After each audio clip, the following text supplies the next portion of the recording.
அறுசுவை நிரம்பிய பால் குடம் ஆடும் நடையே நாட்டியம். அறுசுவை நிரம்பிய பால் குடம் ஆடும் நடையே நாட்டியம்.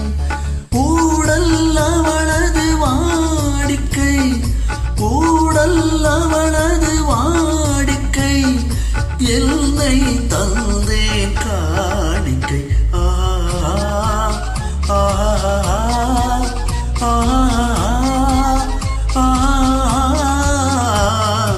அவள் ஒரு நவரச நாடகம், ஆனந்த கவிதையின் ஆலயம். தழுவிடும் இனங்களில் மானினம், தமிழும் அவளும்